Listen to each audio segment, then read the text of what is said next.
so might come back to Gee, I think he'd be wishing he hadn't said that now. Tonight at Etihad Stadium, big win by the Magpies, a massive win, 83 points, 2015 to 7-10.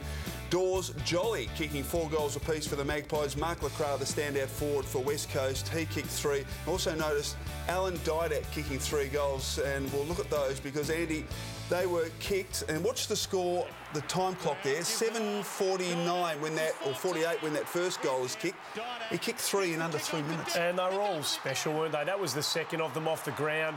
We know the sort of player he is. He's all class and all quality, and when he's on song, he finishes ruthlessly. That was a beautiful step, and then off the one step, having turned his man inside out from about 48 metres out, he finished the job. The really good thing about Collingwood, not only Alan Didak, and we'll hear from Mick Malthouse about him in a minute. In fact, let's hear from Mick Malthouse first about Alan Didak before we talk about the other big points of interest from the Pies. This is what Malthouse had to say about Didak.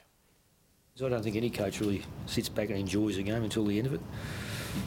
I know it's good to see those things happen, but I don't really get too caught up until I go home and watch the video, but for other reasons than Alan's goals. But it was good. That's the character. That's the sort of game he can play.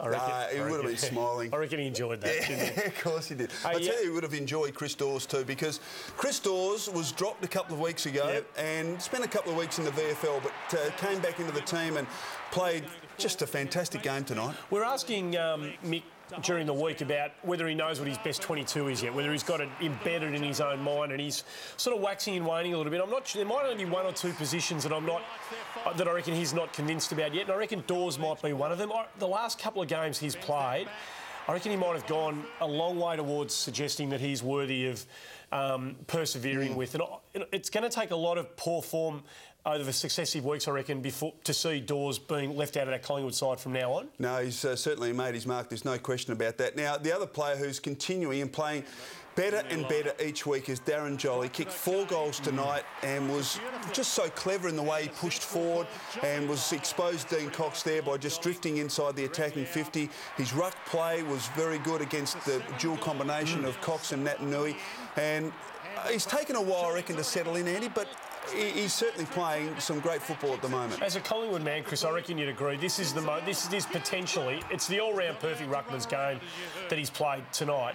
This is potentially the ace in the deck in terms of luring him to the club and being able to take the next step. If any player's going to elevate Collingwood from where they were in 2009 and prior to that to 2010 and beyond, it's going to be Darren Jolly. Exactly. He's the big-bodied ruckman that the club needed.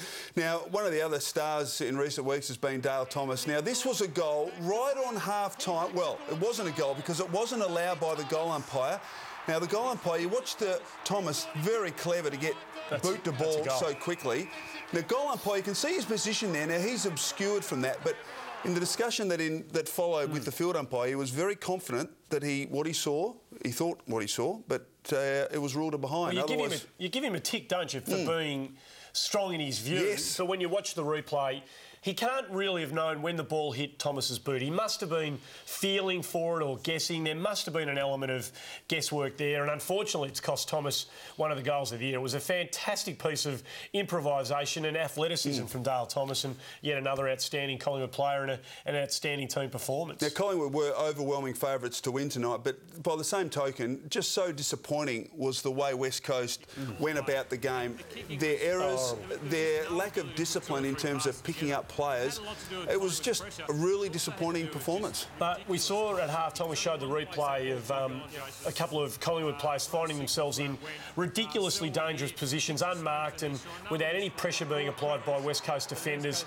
And then their skill level and their decision-making and the number of turnovers. Look at that kick from that's Priddis. just a shocking kick from Priddis, and that lets him down from time to time. And this is a very un-West Coast team. It was only 5 years ago that they played the second of their back-to-back grand finals, and they are such a distant representation of that team. And John Worsfold, over here, I think we talk about him as a coach who should be under some sort of pressure. I'm not sure the same pressure's being applied to him over in the West. I think it's beginning to be. I reckon it might be now. Up until this point, he might have been fairly secure, but just those sorts of performances aren't going to do him any favours at all, are they? No, look, it was a disappointing effort. Even though they did fight back in the second quarter, 83 points was the margin in the end. But time now for our Bundaberg Red Saturday specials.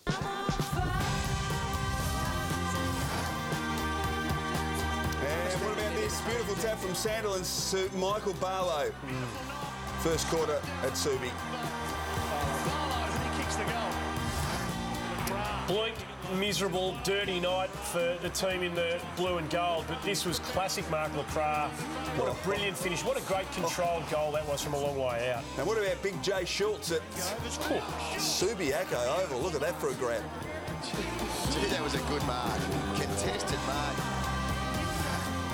I like this bloke, Chriso. He obviously does a lot of things wrong internally at Adelaide, but you wonder why Taylor Walker doesn't play all the time for this team. And what a gather for a 192-centimetre man, and the finish was fantastic. And great little handball here. Watch the handball from Lee Brown to Didak, and as Alan Didak can do, what a wonderful finish. Been a miserable season for Daniel Pearce, and it's becoming bleaker and bleaker by the day for the Port Adelaide boys, but that is the sort of finish that saw him win the Rising Star a couple of years ago. Beautiful finish, Daniel Pearce. And what about this? You love this, Andy. Scotty Gumbleton at Amy tonight. Oh. What a hang. It's a nice grab. Reminiscent of your fine self all those years ago. Highway robbery at Subiaco. Watch this. Brilliant interception from Dylan Robertson, and he kicks the goal. Where'd the S go? I'm not sure where that got lost. And we finish our Saturday specials with this brilliant piece of play, getting into the World Cup fever, Alan Didak. Right.